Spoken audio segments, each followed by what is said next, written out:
Hey, bienvenue dans un nouveau vlog lecture ainsi que le premier vlog lecture du mois de la fantaisie. Je suis trop contente, on est le 2 mai et j'ai déjà un livre à vous présenter, enfin j'en suis qu'à la moitié.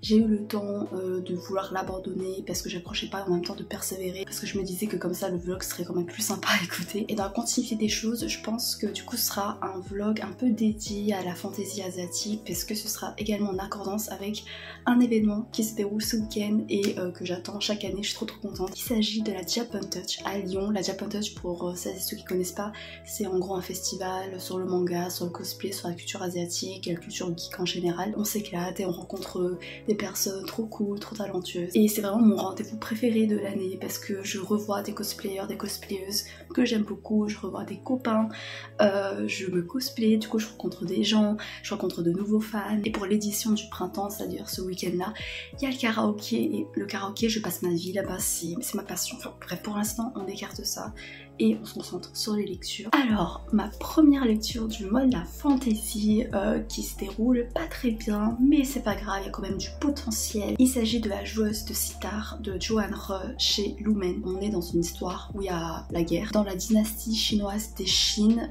c'est une dynastie fictive, hein, ça a été purement inventé, mais ça reprend ce système dynastique de l'ancienne Chine et j'aime beaucoup parce que j'ai appris cette période de l'histoire en cours et c'était trop passionnant. Après là, niveau historique, c'est pas très poussé, donc c'est dommage, mais pour l'histoire, en gros, on est sous la dynastie des Qin et il y a une guerre entre des factions, dont celle de la chancelière, c'est-à-dire la personne qui veut s'accaparer le pouvoir officiel en dominant la personne dont elle est chancelière et la personne donc qui mérite d'avoir le pouvoir. Quoique elle est morte, je crois. Wow, attends, j'ai déjà oublié plein de trucs.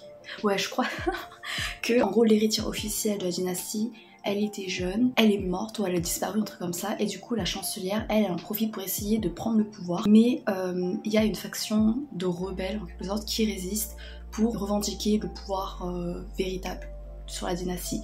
Bref, voilà, du coup il y a cette guerre là et notre héroïne, c'est la stratège du camp des rebelles qui va essayer de se faire un nom dans cette guerre tout en servant la personne qu'elle pense juste à servir. Grosso modo c'est ça, et je pense que mon résumé c'était vraiment à péter mais en même temps je suis pas très motivée à en faire un résumé parce que je suis un peu mi-confuse, mi-molle dans ma lecture. Alors les points positifs, j'aime bien que l'héroïne elle soit ambitieuse parce que tu sens qu'elle veut atteindre un certain niveau de grandeur aux yeux de la société, aux yeux même de l'histoire, pour se faire un nom, pour être reconnue pour son esprit de stratège. C'est pareil pour les autres personnages, le cast est principalement féminin, donc ce sont les femmes qui détiennent le pouvoir, qui changent le cours de l'histoire, et en vrai ça fait du bien, c'est rafraîchissant, c'est classe, c'est stylé. Dès le début en fait t'as des illustrations de certains des personnages et les illustrations sont trop belles, et c'est justement ce style là qui m'avait donné envie de commencer le livre, alors que jusqu'à récemment ça me donnait pas particulièrement envie parce que je voyais des avis très mitigés, l'histoire apparemment a été un peu trop bancale par rapport à ce que ça promettait, donc voilà, j'étais assez réticente, mais les couvertures, les illustrations, ça m'a fait succomber. Après, on va directement tomber dans les points bof parce qu'il y en a beaucoup. L'ambition de l'héroïne se traduit par un caractère très peu subtil. Elle se vante beaucoup, elle est trop prétentieuse pour moi, je sais pas comment dire, en mode c'est moi la plus grande stratège de l'histoire, moi j'ai fait ça, grâce à moi, il y a ça, et en fait c'est lourd. Je suis en mode agis au lieu de juste parler de tes prouesses passées ou de ta réputation, on s'en fout. Au niveau stratégique, je trouve que les tactiques sont très maladroites et très forcées et limite aléatoires parfois. Genre c'est assez branlant dans le sens où ça marche juste parce que il y a le pouvoir du storytelling et parce que dans la narration il faut que ça marche. Tu vois, genre c'est très forcé, je suis en mode il y a plein de trucs qui auraient pu ne pas y aller. Dans la vraie vie c'est pas réaliste et j'arrivais pas à me mettre dedans et à être convaincue de la stratégie en fait. Il y avait dès le début plein de facilités scénaristiques, même si c'est cool et qu'il y avait quand même des petits moments où tu sais ça te titille un peu d'adrénaline et tout, parce que l'héroïne elle va jouer sur plusieurs tableaux stratégiques, elle va devoir jongler avec plusieurs mensonges, avec plusieurs masques pour pouvoir genre créer un réseau, une toile d'araignée en quelque sorte dans lesquelles les gens vont s'empêtrer pour que elle arrive vraiment à piéger la plupart des gens pour servir sa véritable souveraine. Bah en fait la tension elle retombe trop facilement, elle retombe trop rapidement parce que y a pas assez de méfiance, genre quand elle parle, les gens lui font font confiance mais de manière trop facile, trop directe et c'est pas réaliste et c'est trop rushé. Ça te promet pas le suspense et le maintien en haleine que normalement ça aurait dû avoir dans une histoire où la stratégie est mise en avant. Et au niveau de la romance, alors dans ma vidéo de la palle du mode la fantasy, j'avais dit que ça m'avait intriguée parce qu'apparemment c'est un truc en mode enemies to peut-être lovers to re-enemies, en tout cas c'était très compliqué. Y a rien de compliqué hein. Enfin, en fait les deux amoureux ils sont pas encore amoureux mais presque hein, c'est très très rapide, ils sont dans deux camps adverses et en fait au début c'est ce chamaille, au début c'était cool mais en fait ça dérive très très vite vers l'ambiguïté. Il y a déjà beaucoup de sous-entendus romantiques, de tension, d'alchimie sexuelle ou je sais pas quoi et ça arrive trop vite à mon goût. Ça veut rester impitoyable parce qu'il y a quand même des enjeux politiques qui deviennent des obstacles pour leur romance en mode ouais mais dommage qu'on soit dans deux camps adverses parce que sinon on aurait pu vivre ça et genre tu sais cette amertume mais en fait c'est trop rapide, j'ai pas eu le temps de m'attacher à leur relation, je trouvais que encore une fois c'était très bancal, ça m'a détaché de l'histoire parce que quand du coup t'as toute la tension romantique qui arrive d'un coup en mode waouh mais en fait il est pas si mal, waouh mais en fait elle est trop belle ou je sais pas quoi ou je l'aime bien au final alors que normalement vous êtes censé vous méfier l'un de l'autre, vous accordez une certaine confiance l'un envers l'autre de manière trop rapide, c'est devenu trop niais, trop vite. Et voilà, après là on franchit une étape où c'est encore compliqué, où il va encore se distancer mais j'ai l'impression que leurs enjeux ils peuvent se croiser de manière très facile, tu vois. La romance c'est vraiment la partie qui m'a le plus blasée dans la première partie du récit. Ça m'a pas donné envie de continuer parce que je trouvais que ça prenait un peu trop le devant de la scène. Après là normalement ça va se calmer parce que là on va rebasculer sur un pan de l'histoire qui est tout nouveau, voilà, qui est assez intriguant, assez curieux à voir. Bref, voilà pour mon bilan de la première partie de l'histoire. Je vous retrouve quand j'aurai des choses à dire. J'ai essayé d'avoir un blablacar pour pouvoir rentrer à Lyon pour... Ouais, j'ai un blablacar. C'est bon, puis quand j'ai dit ça, j'ai trouvé mon blablacar. Il a été accepté. Ok, je suis trop contente. Bref, voilà, du coup, j'ai trop hâte de ce samedi. Je vous laisse et à tout de suite pour vous. Hello, on est le samedi 4 mai et c'est le début de la Japan Touch. Du coup, là, sous cet éclairage merdique, je me prépare pour le cosplay en Zuko. Voilà, je sais pas si vous connaissez ce personnage, meilleur personnage de tous les temps, enfin presque, parce qu'il a le meilleur arc de rédemption de tous les temps. Il vient de Avatar, le dernier maître de l'air, qui est un dessin animé disponible sur Netflix. Et vous voulez, c'est un chef-d'œuvre à regarder à tous les âges parce qu'il y a tellement de nuances, de subtilités, de richesse en matière de psychologie des personnages, de construction de l'univers. C'est tellement fine comme écriture que vous pouvez apprécier sa juste valeur, vous pouvez apprécier son côté chef-d'œuvre artistiquement génialissime à tout âge. Et Zuko c'est l'un des antagonistes qui peut devenir gentil mais de manière tellement réaliste et pertinente. Il a une évolution, c'est hyper inspirant, c'est émouvant, c'est réaliste, c'est très humain. Et j'adore le cosplayer parce que j'adore m'incarner, parce que je partage quelques points communs avec lui, notamment son social awkwardness, parce que voilà, il a aucun skill social pour se débrouiller avec les autres personnes, parce que bon voilà, enfant c'est difficile du tout, mais du coup ça fait trop rire et il est trop choupi et je peux que vous conseiller ce chef d'œuvre. Mais vraiment, j'ai découvert personnellement à 20 ans, donc au début j'étais en mode ouais c'est un dessin animé, ça va être cool pour passer le temps, mais en fait c'est tellement riche et tellement intelligent, mais vraiment c'est tellement bien construit, c'est incroyable que vous devez regarder. Et ma critique c'est vraiment du caca, mais là j'étais à mon téléphone pour me filmer et j'ai trop mal au bras et j'ai la flemme de faire un setup juste pour parler, donc voilà, juste faites-moi confiance et je referai une critique plus construite une autre fois dans un autre vlog ou je sais pas quoi. Mais du coup là je suis parée par Japan Touch, j'ai trop hâte et voilà.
Dimanche 5 mai, deuxième jour de la Japan Touch. Je suis éclatée, je suis affalée de fatigue, mais bon, the show must go on. Et aujourd'hui, j'ai plusieurs achats à faire et je dois profiter encore plus du karaoké. Hier, j'ai profité à fond, mais c'était pas assez à fond pour moi.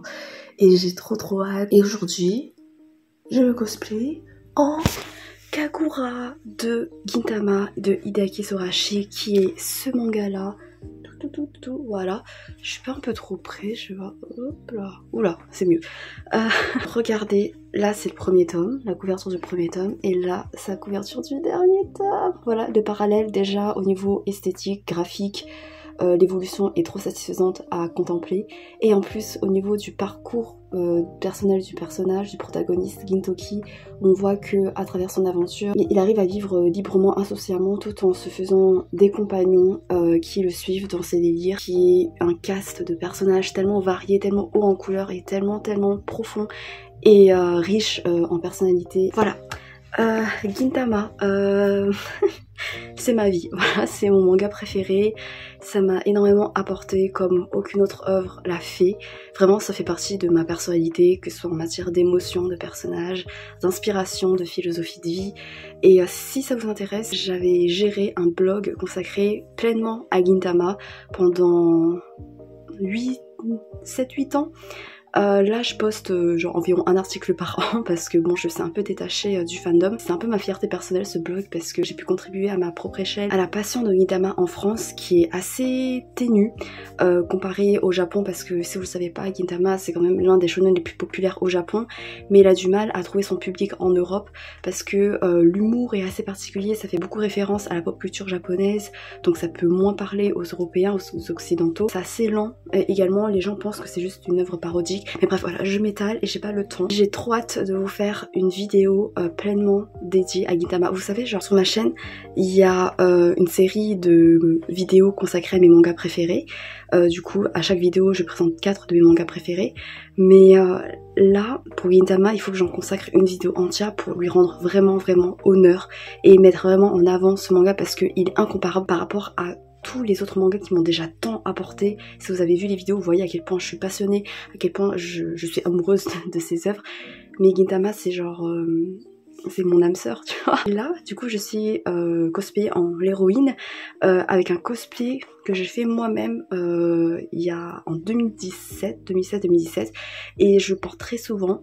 Voilà, je suis pas très originale parce que je reporte mes cosplays au lieu d'en faire d'autres parce que déjà j'ai pas le temps, et ensuite parce que c'est vraiment mon comfort caractère, mon comfort cosplay. Déjà j'adore le tissu, je sais pas, c'est un coton mais il est super doux, j'adore l'incarner et j'adore aller en convention et rencontrer, attirer les fans, même s'ils sont très peu nombreux, de Gintama, parce que ça me fait tellement du bien au cœur. C'est tellement un petit fandom que dès que tu rencontres un fan, c'est en mode putain c'est trop ouf, genre il a partagé la même œuvre que moi, les mêmes sentiments, la même adrénaline, le même amour pour les personnages, j'ai vécu ça aussi. Et voilà, du coup j'espère qu'aujourd'hui je rencontrerai au moins un fan, déjà un fan, ça illuminerait ma journée. Là je suis en train d'écouter une analyse sur le protagoniste et je me rends compte à quel point ce protagoniste, il est tellement particulier par rapport à d'autres protagonistes de shonen qu'on suit. Mais bref, voilà, tout ça je réserverai pour ma vidéo spéciale. J'espère que vous serez au rendez-vous et que ça vous donnera peut-être envie de vous mettre à cette œuvre là, même si c'est assez compliqué parce que le début peut être assez lent et assez confus. Voilà, ça peut vous rendre perplexe parce qu'il y a un humour assez particulier, mais ça peut vous changer la vie, ça peut être une expérience grisante et vraiment incomparable, c'est tellement unique. Du coup, let's go pour le deuxième jour. Je suis crevée, mais c'est bientôt fini. Hey, je vous retrouve une semaine quasiment plus tard, on est le vendredi 10 mai et je vous retrouve pour faire le bilan final de ce vlog. Au programme, le bilan de la Japan Touch Haru avec mes achats et puis quelques objets de lecture un peu chaotiques parce qu'il y a une lecture abandonnée, il y a une lecture finie mais vite fait et une lecture que j'ai pas encore terminée, mais tout ça sous le prisme de la littérature asiatique, de la culture asiatique, donc voilà, c'est tout. On commence. Pour la Japan Touch Haru qui s'est déroulée le week-end dernier, D'un point de vue personnel, ça m'a fait énormément de bien parce que j'ai majoritairement passé avec mes amis et ça m'a fait trop du bien de passer du temps avec eux. C'était génialissime, on a passé notre life au karaoké. Je pense que je vous ai pas mis beaucoup de clips quand c'est au karaoké parce que bon, c'est un peu gênant enfin de montrer un pan personnel comme ça, mais c'était le feu, c'était incroyable, c'est explosif, ça m'a trop fait du bien de partager la passion de certaines sœurs à travers la musique avec d'autres fans. C'était grisant, c'était génialissime. Vraiment, ça m'a procuré tellement de bons sentiments. En plus, en dehors de ça, il y avait l'espace de créateurs qui s'est étendu par rapport aux années précédentes. Il y avait plus de stands de créateurs, de créatrices et ça fait tellement du bien et c'était trop talentueux. Voilà, je me suis pas beaucoup éparpillée en achats parce que bon, ça allait financièrement exploser. Je vais vous montrer quelques trucs que j'ai achetés. Alors, il y a un stand, je vous l'ai mis dans l'équipe de Japantoche Haru juste avant, où le mec avait créé des dessous de verre à l'image de dessins animés, de mangas, etc. Et c'était assez original parce qu'il utilisait des techniques qui sont très créatives. Alors j'ai rien compris, genre il me parlait de simili-cuir, de je sais plus quoi, et du coup ça avait l'air original, mais mon esprit divaguait de ouf. J'étais en mode putain faut que j'aille au karaoké. Du coup j'ai pas trop écouté, mais ça avait l'air passionnant et franchement c'est original. Vous pouvez transformer ces dessous de verre en cadre photo pour décorer les étagères et tout. Et je sais pas si vous voyez, mais mes étagères, je sais comment on montre, sont marron, voilà, sont bruns, et en fait ça collait bien avec le cadre des photos, des dessous de verre. J'en ai pris quelques-uns et du coup ça reprend des mangas que j'adore.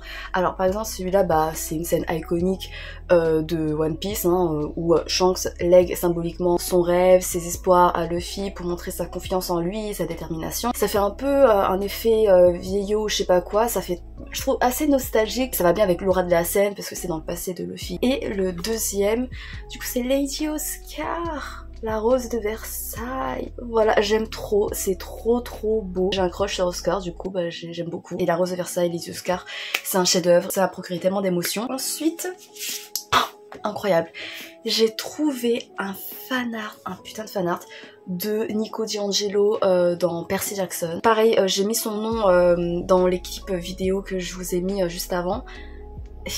Non mais trouver un fanart d'un personnage fictif de roman à la Japantoche qui c'est trop bon. En plus il y avait aussi des fanarts de Six of Claws sur un autre stand, mais le style me plaisait moins, mais franchement c'était une agréable surprise. Et Nico évidemment que je l'ai pris, trop mignon, avec son armée, avec son pouvoir trop badass, le plus puissant de Percy Jackson.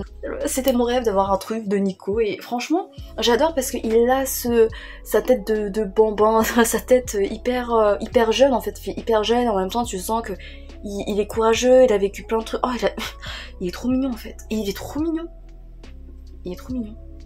Incroyable. Bref. Ensuite, j'ai dévalisé un stand en particulier. J'en ai parlé dans, je pense, mon compte rendu de la Japantoche de décembre, parce que ça a été ma plus belle rencontre. C'était un stand d'artistes spécialisé dans My Hero Academia particulièrement, où il y avait plein de fanarts de My Hero Academia. Et à cette époque-là de ma vie, enfin c'est-à-dire il y a quelques mois, il y a en décembre, j'avais lâché My Hero Academia, je m'étais lassée de l'aventure et en fait je comptais pas reprendre. L'artiste m'avait entendu me plaindre un peu de ça et du coup elle m'a trop saucée, elle m'a trop hypée, elle m'a délivré un speech mais tellement passionnant et passionné sur pourquoi je devrais reprendre My Hero Academia, pourquoi c'est du génie, pourquoi il y a des personnages mais tellement complexes et bien développés. Et du coup bah depuis décembre, comme vous l'avez peut-être vu dans quelques-unes de mes vidéos, My Hero Academia c'est devenu une de mes obsessions favorites dans la vie. Du coup bah je savais qu'elle allait exposer également à cette édition de la Japantoche et je voulais absolument la revoir pour la remercier, pour lui rendre compte de mon évolution mentale, du fait que j'ai glow up mentalement parce que j'ai enfin, je me suis enfin réconciliée avec My Hero Academia, je lui ai enfin donné la seconde chance qu'elle méritait. Qu'est-ce que j'ai acheté sur son stand? Alors, j'ai acheté 2 petits badges à l'effigie de personnages que j'adore et en fait c'était une collection de badges avec pour chaque personnage un petit mot descriptif en français de ce personnage, enfin bref je vais le montrer directement. Par exemple ici c'est Todoroki. Si vous êtes dans l'univers du manga et que vous connaissez pas My Hero Academia, je pense que vous connaissez quand même de tête la petite bouille de cet enfant là. Et en fait c'est écrit premier degré uniquement parce que ce mec il prend tout au premier degré, il est tellement, c'est pas plat mais En fait, il est tellement poker face et il prend tout premier degré et c'est hilarant. Et parfois, je suis un peu trop premier degré aussi. Et vraiment, j'ai trouvé le badge mais qui me correspond le plus. Déjà parce que c'est mon personnage préféré et en plus, la description vaut autant pour lui que pour moi. Voilà, donc c'est Bakugo. Ça veut pas faire le focus, je sais pas comment on fait le focus. Comme ça. Pour... Je sais pas comment on fait. Ah, émotionnellement constipé. Émotionnellement constipé, c'est exactement moi. C'est genre, je m'étais décrite exactement comme ça à mes amis, il fut un temps, et c'est toujours le cas maintenant pour moi, parce que je n'arrive pas à exprimer mes émotions et je suis émotionnellement constipée. Et du coup pour les fanarts, elle m'a fait un petit prix, du coup c'était trop mignon. J'ai acheté 3 fanarts qui reprennent des duos de personnages que j'adore, qui m'ont fait vivre énormément d'émotions, de tendresse, de hype, d'adrénaline, incroyable. Pour les 2 plus petits, il y a Todoroki et Bakugo, du coup les mêmes personnages sur les badges. Je vais essayer de pas trop m'apesantir sur les personnages parce que je pourrais en parler pendant des heures et la vidéo est déjà trop longue. Mais déjà elle a utilisé, je sais pas comment ça s'appelle, mais il y a des paillettes, enfin c'est brillant. C'est... Putain, comment ça s'appelle ? Ah, je sais plus. C'est comme un filtre, c'est même pas un filtre, je sais pas comment dire, mais en tout cas ça brille, surtout ces fanarts ça brille et c'est trop bien. C'est Todoroki et Bakugo et leur relation, la manière dont leur amitié se développe, évolue, malgré le fait que Bakugo il est émotionnellement constipé, que Todoroki il est awkward socialement parlant et que Bakugo vraiment il est un peu violent et agressif dans ses mots, mais que Todoroki il fait pas trop cas de ça et qu'il continue de se rapprocher de Bakugo et qu'il persévère en fait dans le développement de leur amitié, et que petit à petit Bakugo il est de plus en plus familier, à l'aise avec Todoroki, du coup il développe vraiment une connexion, une complicité malgré eux limite, alors qu'ils sont totalement opposés de manière au niveau personnalité. Et c'est trop beau, et le fait qu'ils marchent ensemble dans la même direction, alors que voilà, on voit à leur posture que ils ont pas le même tempérament, que Bakugo elle a l'air un peu plus bourru et Todoroki un peu plus strict et tout, mais que en fait ils se complètent bien, c'est limite des platoniques soulmates, tu vois. Et du coup j'aime trop l'atmosphère, ça se voit qu'ils sont grandis et que ils deviennent des héros ensemble et tout. J'ai dit que je parlais pas beaucoup, mais voilà. Et c'est tellement apaisant, mais c'est d'une toute autre atmosphère que celle-là, mais c'est un peu dans le même genre. Voilà, du coup là c'est Todoroki avec Midoriya qui est le protagoniste principal de My Hero Academia, et leur amitié, mais des coups, enfin Midoriya il a beaucoup aidé Todoroki au niveau personnel, au niveau mental, pour aider Todoroki à se libérer, à s'accepter comme il est en quelque sorte. Et Todoroki, lui, il va essayer à sa manière, de manière assez maladroite, assez awkward, parce que voilà, il a pas trop de skills social, à également soutenir Midoriya, à lui rappeler qu'il est pas seul, qu'il a pas à se battre seul, qu'il a le droit d'être vulnérable et qu'il a le droit de compter sur les autres, de se reposer sur les autres, et voilà. Et ils sont tellement, mais voilà, ils sont tellement apaisants, apaisés, avec l'atmosphère là, c'est trop beau. Et ça se voit, c'est bien parce qu'ils combattent leurs démons, ils combattent leurs traumas ensemble, main dans la main. C'est la meilleure chose au monde, voilà. Pour le plus grand fanart, enfin le plus grand fanart c'est format A5. Du coup c'est les 2 protagonistes principaux, Midoriya et Bakugo. Et voilà. C'est très très très très beau. Je voulais un fanart avec ces 2-là parce que c'est la relation principale dans My Hero Academia. Et c'est une relation qui est assez délicate à développer parce que c'est entre un bourreau et sa victime, enfin un ancien bourreau et son ancienne victime, parce que Bakugo harcelait Midoriya quand ils étaient à l'école. Le développement de leur relation n'est pas parfait parce que ça éclipse quelques enjeux au niveau des traumas de Midoriya en tant qu'ancienne victime, mais c'est quand même bien développé et il y a des moments énormément touchants, notamment au niveau de l'évolution mentale et la prise en maturité et le recul dont fait preuve Bakugo, la manière dont elle se confronte à ses actes et comment elle arrive à se remettre en question et à faire preuve d'humilité pour évoluer, pour grandir. Malgré son ego, malgré sa fierté surdimensionnée, leur relation, wow. Et j'aime beaucoup l'atmosphère de ce fanart parce que c'est très apaisant et ça rappelle un certain moment, saison 6, épisode 23, voilà. Ils sont dos à dos, donc genre ils sont un peu différents, mais en même temps ils sont dos à dos, du coup ça montre leur complicité, le fait qu'ils s'épaulent en quelque sorte. et qu'il y a une certaine maladresse aussi que tu vois dans leurs expressions, en mode ils savent pas trop vraiment comment interagir, comment définir leur relation, leur amitié. L'artiste est quelqu'un qui ship ces deux personnes, donc il y a plusieurs façons d'interpréter son art, mais moi c'est sous le prisme de l'amitié que j'interprète ça, et de la rivalité également. Bref, j'ai enfin fini, tout ça pour dire que la Japan Touch Haru c'est trop bien, et qu'il y avait des artistes hyper talentueux, grave chaleureux, et voilà, du coup n'hésitez pas à aller faire un tour l'année prochaine. Ensuite, au niveau des lectures, alors c'est tous des lectures en rapport avec de la fantaisie asiatique, donc voilà, ça me rend heureuse de mettre en avant ce genre là. Je dis ça, mais la première lecture dont je vais vous parler brièvement, c'est une lecture abandonnée, c'est la lecture La joueuse de sitar de Joanne Re, publiée chez Lumen. J'ai dépassé la première partie, je crois, du livre, et je me rappelle plus de ce que j'ai dit. Déjà, je me rappelle que ça m'avait un peu blasé au niveau de la romance, et ouais, il y avait un peu une plume que j'ai trouvée un peu maladroite et un peu forcée au niveau des stratégies, au niveau de la badassitude de l'héroïne. J'étais pas vraiment dedans, je trouvais que ouais, c'était peu naturel. Et ensuite, dans la deuxième partie, ça va prendre une toute autre direction. Ça prend une direction un peu plus religieuse, divine, un truc comme ça. On est plus dans le fantastique. En vrai, ça pourrait être intéressant, c'est juste que comme je l'ai abandonné et que je l'ai pas repris pendant plusieurs jours parce que j'étais occupée avec la Japan Touch, j'ai pas forcément ressenti l'envie de le reprendre. Je me suis dit, te force pas parce que on est déjà... pas mi-mai, mais on est le 5 mai, t'as 1 milliard d'autres livres pour le mois de la fantaisie à lire, tu vas pas perdre ton temps alors que t'es blasé, du coup, abandonne. C'est un fail, mais tant pis, ça m'intéresse pas plus que ça, et puis la direction que prend l'histoire, ça me hype pas vraiment, et voilà, donc... tant pis. Le deuxième livre que j'ai pu lire, c'est Unsold de Will White, publié chez... Hidden Gnome Publishing.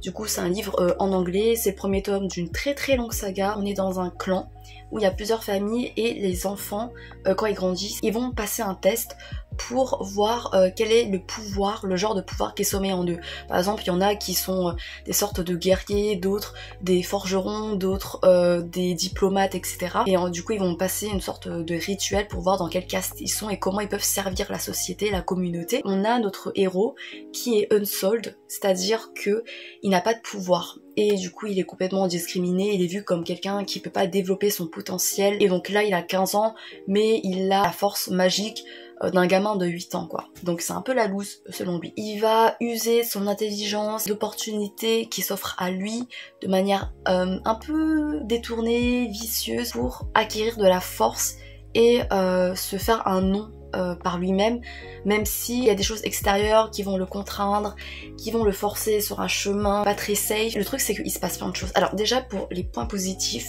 j'aime trop ce genre de système de magie, ce système de clan assez traditionnel qui reprend des codes de la tradition chinoise, asiatique. Je trouve que c'est grisant à découvrir, et j'aime beaucoup comment on exploite le système de caste. Ça reprend des valeurs très sociétales comme l'honneur, comme le fait que tu dois servir la communauté avant tes propres ambitions personnelles pour te faire un nom, pour paraître grand aux yeux des autres. L'importance que tu accordes au jugement de la société va altérer tes propres prouesses individuelles, ta propre individualité, et ça va également altérer ta quête identitaire parce que tu vas essayer de te modeler pour correspondre aux autres plutôt qu'à toi-même, et surtout que tes propres réussites, même minimes, si ça vaut rien aux yeux de la société, t'as l'impression que t'es complètement écrasé, que en fait tous les efforts que tu fais c'est rien du tout. On évolue dans un environnement qui est assez hypocrite, qui est oppressant, qui est vicieux. Et ce qui est cool avec le héros, c'est qu'il arrivait à retourner les valeurs tant promues à son avantage,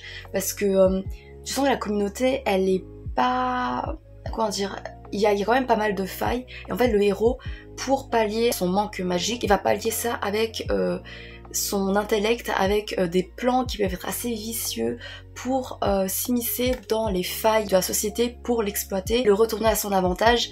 Et ça, dans la première partie, c'était assez satisfaisant à voir parce que le héros, il a l'air un peu soumis, mais en même temps il est un peu salty aussi, tu vois, et un peu un côté Percy Jackson, beaucoup moins prononcé parce que voilà, il a quand même des règles qui sont assez strictes dans sa société, dans sa communauté, mais il arrive quand même à se rebeller à sa manière, à provoquer les autres. Ça rendait le récit assez dynamique et tu voulais voir jusqu'où il pouvait aller.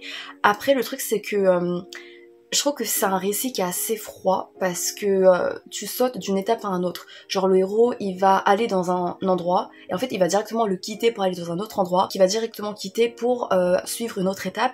Et en fait, je trouve que c'est pas propice pour développer des liens entre les personnages. Là, il y a aucun lien, genre il se détache de tout. Et du coup, la quête du héros, c'est assez solitaire. Moi, ce qui m'aide particulièrement comme repère pour m'attacher à l'histoire, c'est à travers les liens entre les personnages, parce que je trouve que ça permet d'exploiter la psychologie individuelle des personnages, et là, bah du coup il n'y avait pas ça, et ça reste assez superficiel, donc voilà, je sais pas trop où ça va nous mener par la suite. Je pense que là c'était vraiment l'introduction pour montrer comment le héros il va accéder à une étape assez grosse pour ensuite vivre une aventure inédite et une aventure beaucoup plus approfondie par la suite au fil des 9 tomes qui me restent à lire. Et enfin pour le dernier livre que je suis actuellement en train de lire, A Thousand Steps into Night de Trasichi, qui est un livre qui va exploiter le folklore japonais. Dans cette histoire, on suit une jeune fille qui correspond pas trop aux normes sociétales que veulent imposer aux jeunes filles. Du coup on est un peu dans le Japon traditionnel où les femmes doivent s'écraser, les femmes doivent se soumettre à la domination patriarcale, voilà, on attend d'elle qu'elle soit calme, qu'elle soit respectueuse, qu'elle soit obéissante, et notre héroïne, elle est pas du tout comme ça, elle y arrive pas. Dans ce monde-là, il y a des esprits qui gambadent, en tout cas les démons existent, on a peur d'eux, et à un moment, elle va se faire posséder par un démon qui fait qu'elle va se transformer petit à petit avant ça, et du coup son père ne la reconnaît plus, le village tout entier veut la rejeter, voire veut la tuer pour ça. Et du coup bah, elle va partir en quête d'une solution pour pouvoir retrouver son état humain. C'est une quête identitaire, c'est une quête initiatique où elle va se confronter à toutes les injustices, à l'anormalité en fait de la soumission de la femme, parce que avant elle vivait seulement dans un village et du coup elle avait qu'une seule façon de penser, elle avait qu'un seul mode, un seul exemple idéologique sur lequel s'appuyer.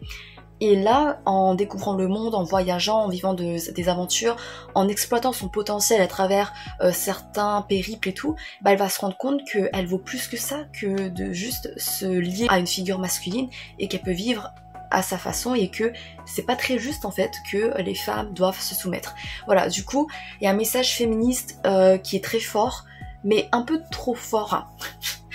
Je veux dire, c'est pas très subtil. Dans un young adulte, en vrai, comme c'est un young adulte, je comprends, et en vrai ça fait du bien, et c'est assez normal en fait qu'elle soit aussi insurgée de sa condition, parce que elle vient d'un milieu qui est extrêmement misogyne et extrêmement oppressant pour la condition des femmes. Mais c'est vrai qu'il y a des moments où c'est un peu répétitif, où je suis en mode oui non là bon on a compris, mais voilà, en vrai je me pose en tant qu'ado et je suis en mode je comprends totalement, et en plus c'est des valeurs qu'on doit encore défendre évidemment. Elle va essayer de surpasser, d'exploiter, de découvrir son potentiel dans une quête qui est réaliste psychologiquement, parce qu'elle a peur de l'inconnu. Elle se dit est-ce qu'elle a les bons outils pour pouvoir se confronter seule à l'inconnu, au monde extérieur, est-ce qu'elle va réussir à se débrouiller, et toutes ces peurs là bah ça vient d'une enfance dans laquelle elle a été mise en cage, surtout au niveau de ses idées, de ses pensées. Cette quête identitaire bah c'est lié également à son identité en tant que démon humain. Ça va basculer, et elle va essayer, je pense, de trouver un équilibre entre ça, parce qu'elle est en mode ouais mais quand je suis humain, bah, en fait à cause de ma condition de femme je dois m'écraser, et quand je suis démon bah en fait j'ai des pensées pas très saines qui me viennent à l'esprit. Le concept de démon, j'ai l'impression que c'est un peu une métaphore de la puberté, parce que elle est assaillie de pulsions, pas mal de pensées, d'opinions. Elle est en mode putain mais ça vient d'où tout ça, je suis en train de m'aliéner, je suis en train voilà de plus me reconnaître, mais en fait ça fait partie d'elle, et il faut juste qu'elle arrive à contrôler ces pulsions là, à les accepter mais à les contrôler pour trouver un équilibre, pour mûrir et pour réussir à s'accepter comme elle est et à définir ce qu'est être humain, à comment construire son identité sans devenir une marionnette, que ce soit des mains de la société pour la modeler comme une femme exemplaire, une femme obéissante pour bah, convenir aux normes sociétales, ou alors une marionnette aux mains d'un démon en l'occurrence, qui veut la faire relâcher toutes ses pulsions, qui veut qu'elle cède à toute sa violence, à toutes ses pensées noires,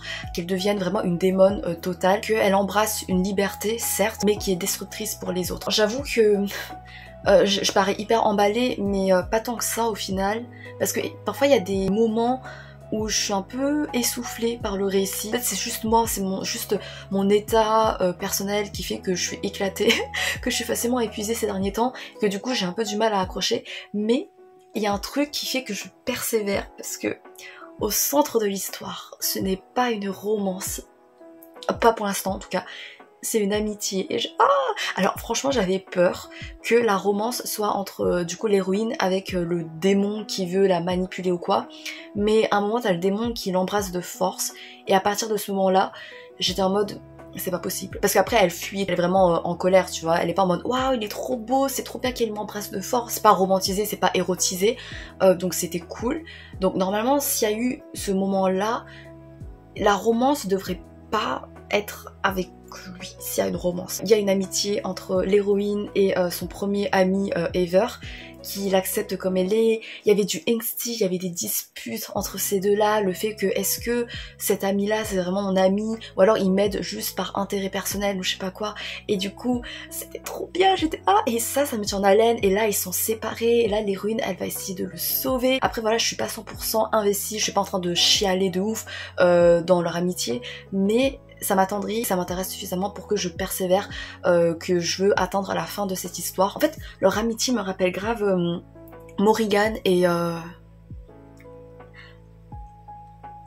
je sais plus, je me rappelle plus de son nom alors que c'est mon personnage préféré d'une de mes sagas de fantasy préférées, c'est génial. Mais bref, du coup il me rappelle énormément cette amitié là, parce qu'ils sont candides, ils font des bêtises ensemble, ils sont insouciants ensemble. Je vais finir je pense prochainement ce roman là. Voilà, c'est la fin de ce vlog là, j'espère que ça vous a plu, même si j'ai l'impression que c'était un peu branlant. Pour l'instant le monde de la fantasy, je suis très en retard sur mon programme, en même temps j'ai choisi que des pavés. Merci énormément d'avoir regardé jusqu'à la fin. J'espère que vous avez appris des choses, que vous avez découvert des œuvres, que ça a été une bonne ambiance que j'ai pu vous retranscrire dans cette vidéo là. Bonne lecture à vous, bon mois de la fantaisie si vous le faites, et j'espère vous retrouver pour la suite de ce challenge. À bientôt peut-être, je sais pas, j'espère. Salut. PS de la vidéo, j'avais dit que j'allais pas vous spammer, vous déranger avec des clips du karaoké parce que c'est hors sujet, parce que c'est pas dans le contenu littéraire, c'est juste des souvenirs personnels.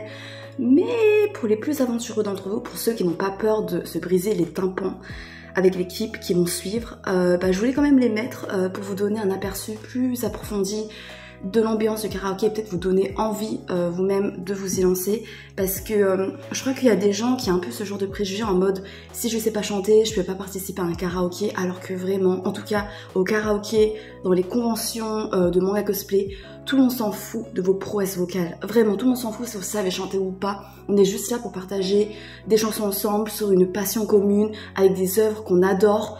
Et c'est juste magique en fait. Quand tu chantes une chanson, les gens sont en mode ok, cette personne connaît ça. Ah ok, cette personne va essayer de chanter cette chanson. Ah ouais, c'est quand même cool.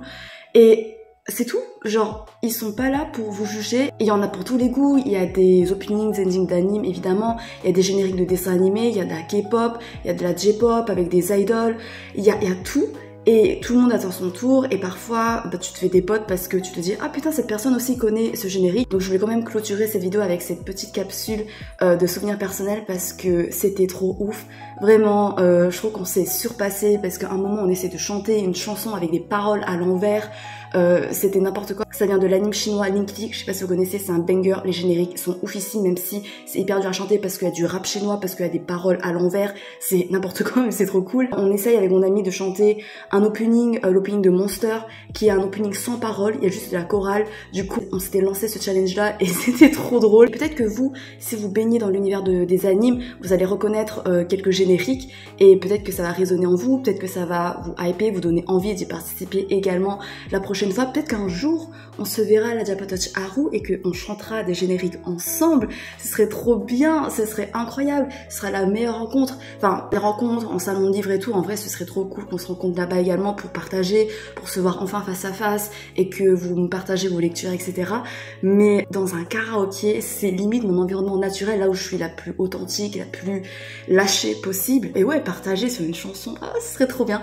Bref, voilà, je vous laisse. Si vous êtes assez courageux pour supporter ma voix, dans les clips suivants, allez-y, parce que vraiment parfois ma voix craque, parfois je fais que hurler parce que je devais préserver ma voix sur un timbre assez grave pour d'autres chansons, parce que je vous rappelle, je chantais pendant tout le week-end. J'ai pas une voix hyper poussée, hyper travaillée, entraînée pour pouvoir chanter à un rythme soutenu régulier tout le week-end.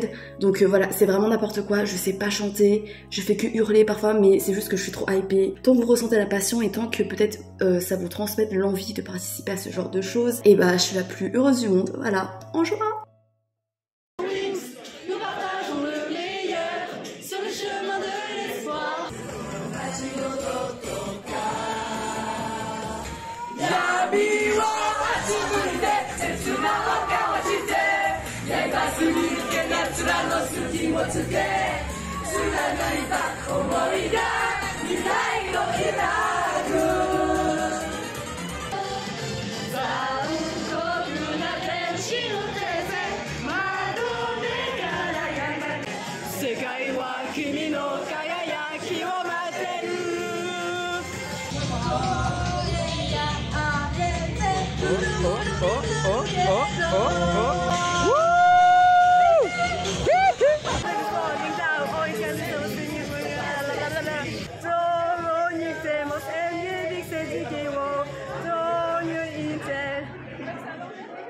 Bravo! Parfait!